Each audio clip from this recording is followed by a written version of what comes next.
Buenos días a todos. Hoy tenemos una sorpresa. Es una persona a la que yo tengo muchísimo respeto porque es una persona que más sabe del coche en general, del coche eléctrico en España y de combustibles alternativos. Nos acompaña hoy José María López Martínez, que es catedrático de Transportes de la Universidad Politécnica de Madrid y además es el director del Instituto de Investigación para el Automóvil, el INSIA. José María, buenos días, ¿cómo estás? Hola, buenos días, David. Pues bien, estamos bien. Muy bien. Pues nada, aquí... Con lo que está cayendo estamos bien. Sí.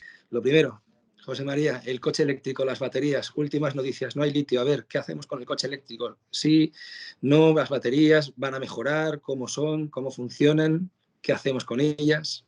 Pues la verdad es que efectivamente el coche eléctrico no está despegando como pensábamos hace unos años que iba a despegar, porque es un coche con muchas ventajas, ¿no? Hoy en día es el coche cuyo rendimiento es imbatible con el resto de los propulsores. Se puede alcanzar un rendimiento de la planta de potencia de un 80%, y hemos estado hablando pues eso, de rendimientos de motores convencionales en torno al 21%. Los híbridos pueden alcanzar algunos puntos más, pero hoy en día es el vehículo con mayor rendimiento y eso significa que para el bolsillo del consumidor pues desplazarlo 100 kilómetros pues realmente le cuesta poco, ¿no?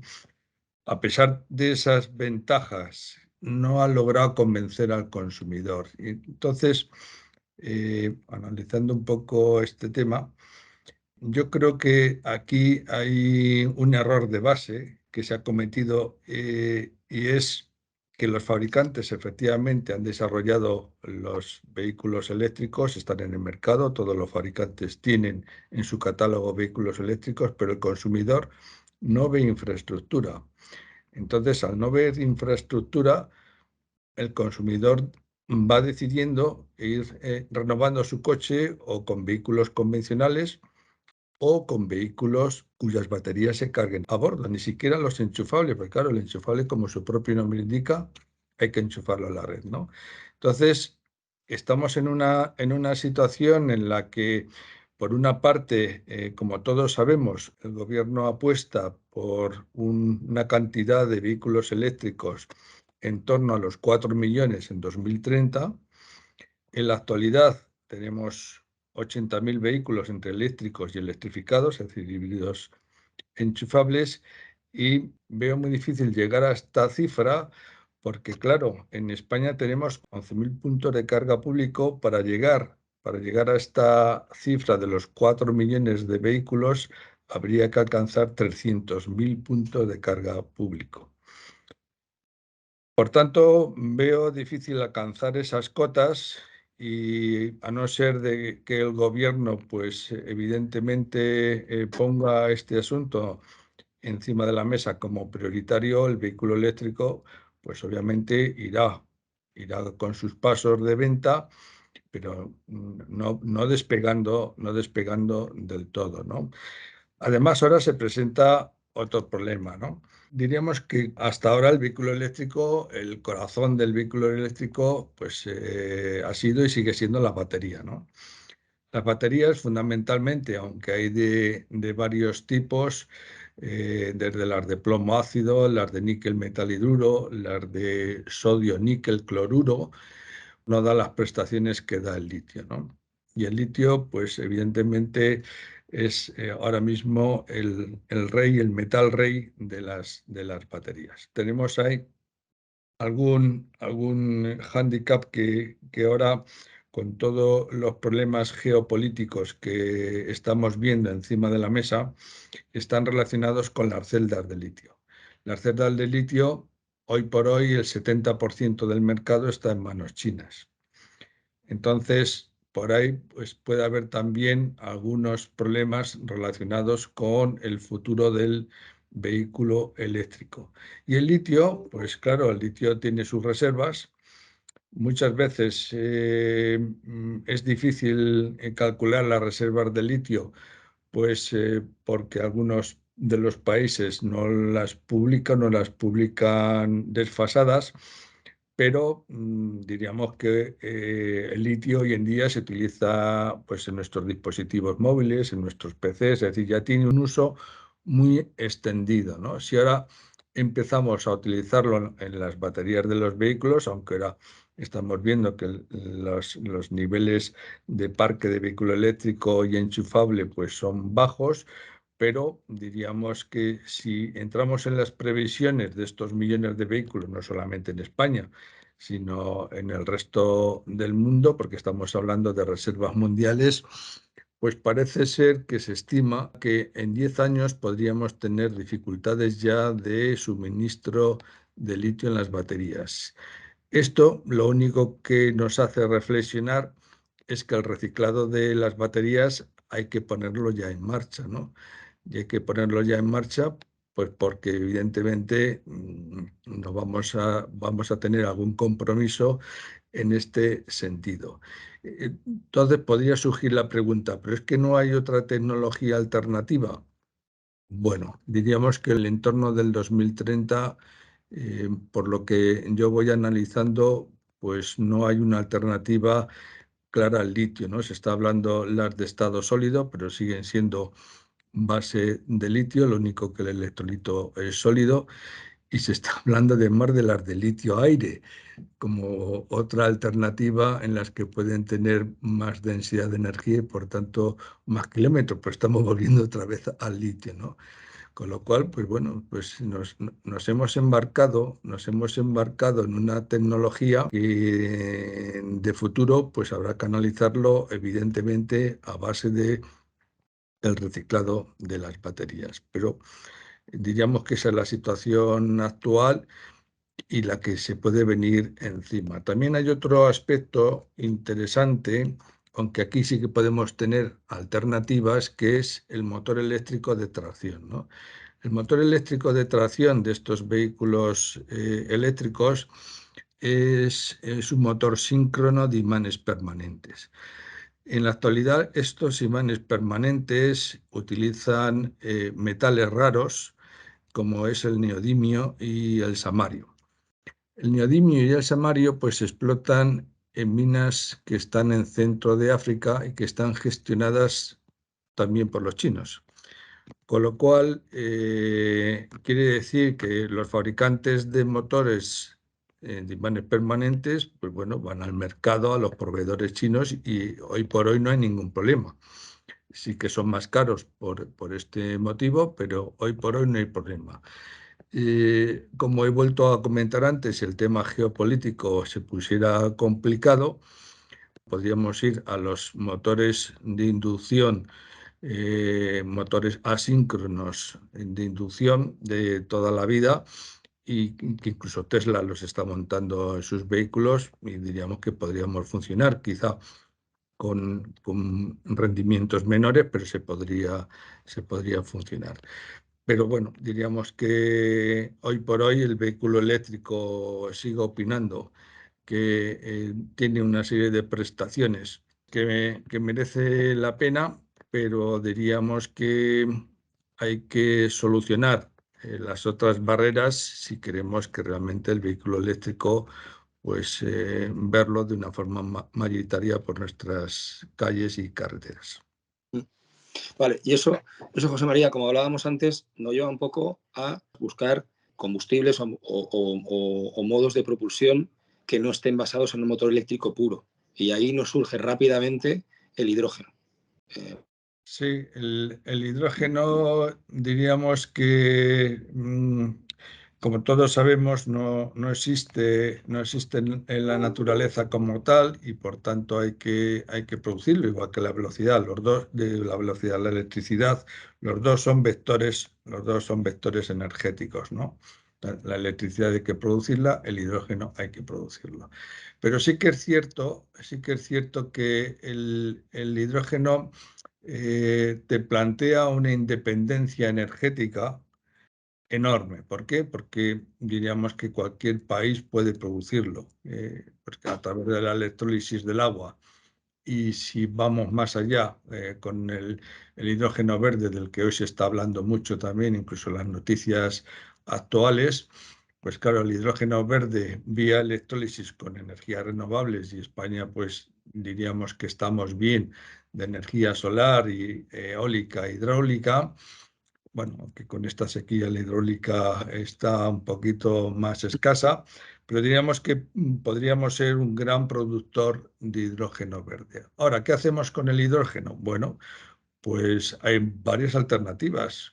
Una muy importante es almacenar la energía, porque con la electricidad estamos viendo que con las baterías pues estamos bastante limitados, pero el hidrógeno te permite almacenar muchísimos gigavatios hora de energía y producirlo a través de electrolizadores, ¿no?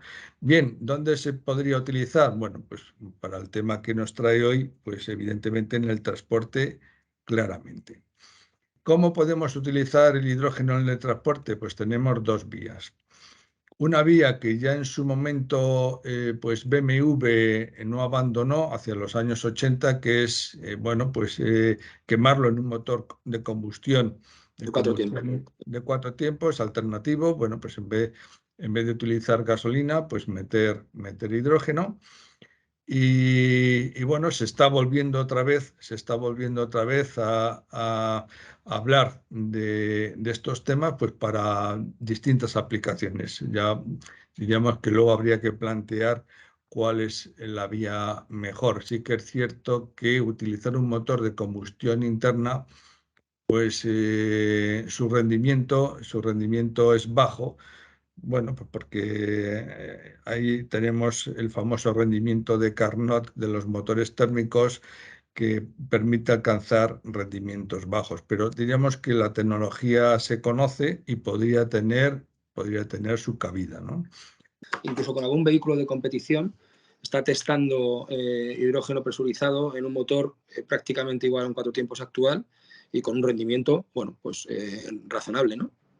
Sí, no, si los rendimientos de los motores de hidrógeno son mayores que los de gasolina porque su temperatura de autoinflamación es mayor, eso significa que puedes aumentar la relación de compresión del motor, y todos sabemos que aumentando la relación de compresión el rendimiento aumenta, sí.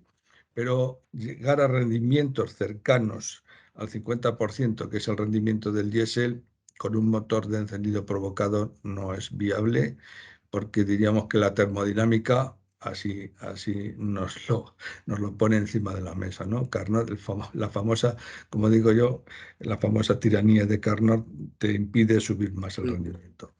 Pero luego tenemos la otra opción, que son las pilas de combustible. Las pilas de combustible en las que no están sometidas a este rendimiento de Carnot pueden tener rendimientos muchísimos más altos. Podríamos tener rendimientos cercanos a los que tienen las baterías actuales, es decir, la batería actual, pues de esa transformación de energía química a energía eléctrica, el rendimiento está entre un 85 y un 90%, es altísimo. Por eso el vehículo eléctrico tiene también tan buen rendimiento, ¿no? Por tanto, la opción de utilizar la pila de combustible cuyas emisiones igualmente son cero en el punto de uso, pues es una alternativa, pues también una alternativa para aquellos vehículos en el futuro donde, como estamos hablando de la descarbonización, evidentemente, pues aquí no hay carbono en el hidrógeno, como todos sabemos, y es una alternativa muy buena. Y bueno, pues estará ahí. Ahora mismo no hay. Aquí tenemos el mismo problema, ¿no? No hay hidrogeneras y por tanto, mientras no tengamos una infraestructura, ya no podemos olvidar de hacer los vehículos. Es que la gente, el consumidor, no los va a comprar. Entonces, diríamos que la alternativa se está trabajando en ello y hay muchos fabricantes que están haciendo vehículos con pilas de combustible, pero necesitamos la infraestructura. Lo que comentabas, bueno, hay otras alternativas también están encima de la mesa, ¿no? Bien, es cierto que la Comisión pues ha puesto un horizonte, desde mi punto de vista, demasiado arriesgado. Creo que poniendo al sector del automóvil, pues como se dice en el boxeo, ya a las cuerdas, ¿no? Del ring. y con cada vez menos capacidad de reacción. Es decir, creo que el horizonte que se plantea del 2035 de prohibir la venta de vehículos híbridos y enchufables, por supuesto convencionales, ¿no? Pero además de los híbridos y de los enchufables, pues creo que no es una gran iniciativa, y yo creo que no nos podemos sentir orgullosos de que sí, que vamos a ir hacia la descarbonización, pero es que habrá otros países del mundo en que todo esto, pues ni China ni la India, todo esto no lo van a hacer, y resulta que aquí en Europa vamos a estrangular al sector, ¿no? Bueno, diríamos que yo espero que con toda esta situación geopolítica con relación a las baterías, que es el punto débil, de todo este tema, pues como comento, ¿no? El horizonte es una línea imaginaria que separa la tierra del cielo, ¿no? Y según te vas acercando, se va alejando. Pues yo espero que se vaya alejando, que le den margen al sector de automoción, y que estos combustibles alternativos, los sintéticos que hablábamos antes y otros que están saliendo sintéticos que reciben el nombre de e-fuels, que es, diríamos, utilizar la síntesis de Fischer-Tropsch para tomar hidrógeno verde y CO2 capturado, Capturado. Mm. capturado del ambiente, pues te permite obtener, pues, lo que llaman las e-gasolinas, los e-gasóleos y los e-querosenos, ¿no?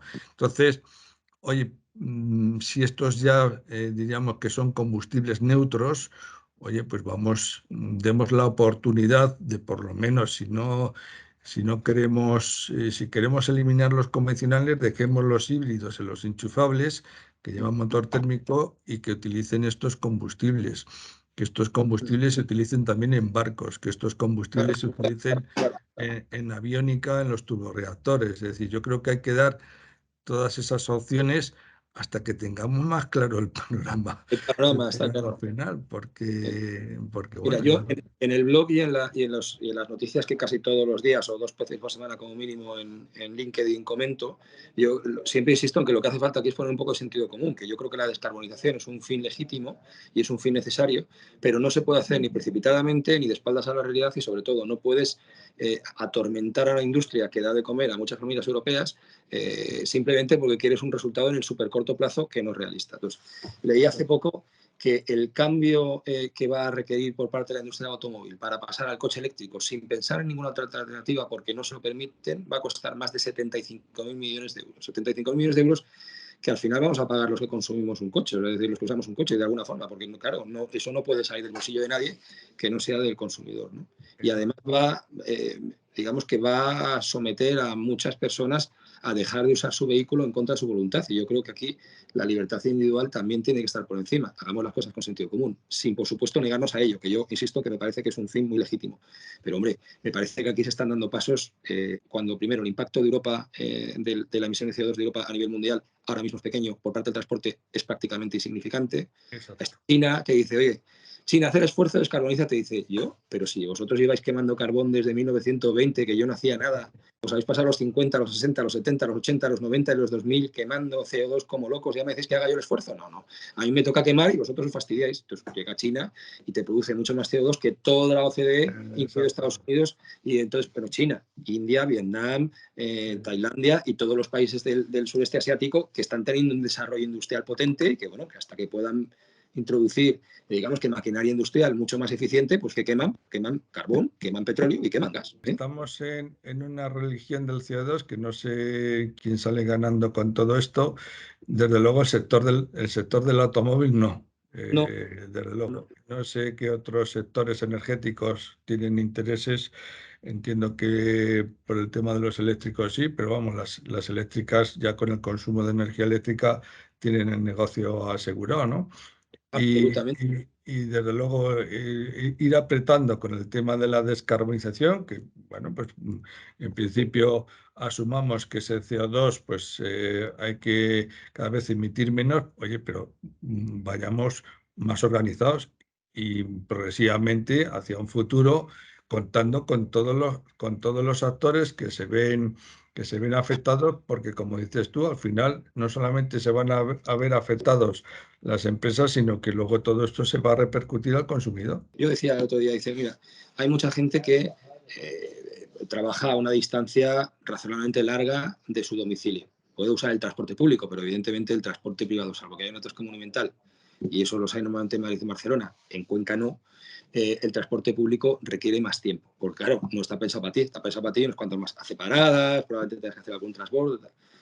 Hace no mucho, por 12.000 euros podías conseguir un coche, por cierto, bastante poco contaminante y suficientemente energético, y desplazarte y hacer tus cosas y tu vida con tu coche. Claro, obligar a alguien que invierta mucho más de lo que puede en un vehículo porque sus necesidades o su puro capricho quiere afrontarlo y no, que no haya alternativa en el mercado porque no fabrica nadie coches a ese precio cuanto antes sí, hombre, a mí me parece que es que hacer que paguen justo los pecadores, ¿no? Porque claro, tiene una renta anual de 200 o 300.000 euros, se puede permitir el coche que quiera, incluido un motor de explosión, que por cierto, ¿sabes? De 2035 se podrá seguir vendiendo en Europa siempre y cuando sea de unas características especiales que coinciden con los coches de altísima gama y deportivos. Esos podrán seguir produciéndose y vendiendo. Es decir, Ferrari seguirá produciendo coches de explosión si así lo desea. Eso es lo que ha dicho la Unión Europea. Bueno, pues nada, ojalá podamos todos permitirnos un Ferrari, pero ¿y la gente que tenía un 580 y que le hacía un servicio un 580? Ya no va a haber 580 al precio de 580 de hace 5 años. En una entrada decía que había que ideologizar la descarbonización y un poco el tratamiento de estas cosas, y que había que quitar la ideología de en medio porque es lo que está haciendo que la gente se ponga a un lado a otro, y esto no es una cuestión de bando, es una cuestión de pura practicidad, ¿no? Exacto. Y de hacer que, por supuesto, que la evolución se produzca y los coches de explosión tarde o temprano quedarán obsoletos porque, como tú bien dices, energéticamente son ineficientes en comparación con eléctrico, hidrógeno, etcétera. Pero claro, la evolución tiene que venir por parte de la conveniencia y de la comodidad, no de la pura imposición, porque entonces a veces las cosas no funcionan. Digo, de verdad que como tengo que charlar esto con bastante gente, te encuentras con algunas posiciones que dices, hombre, pero a ver. No, sí, hay posiciones que podríamos llamar muy de talibán, ¿no? No ver más allá, no ver más allá del problema que se está generando por el tema del CO2, que bueno, pues el que más y el que menos, pues entendemos que reducir las emisiones está bien, pero vayamos poco a poco, no nos pongamos un horizonte tan cercano, pues porque vas a generar muchos perjuicios y otros, en cambio, se van a aprovechar de tus perjuicios. José María, para acabar, un Sí. vaticinio de qué va a ocurrir en los próximos 5 años.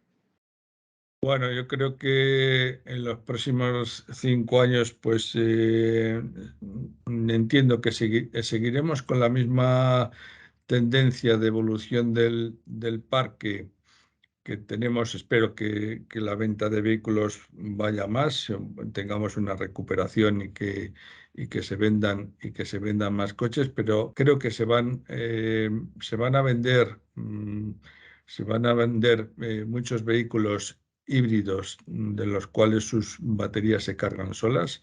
Entre otras cosas, bueno, pues llevan todos etiqueta eco y no tienes la complejidad del punto de carga.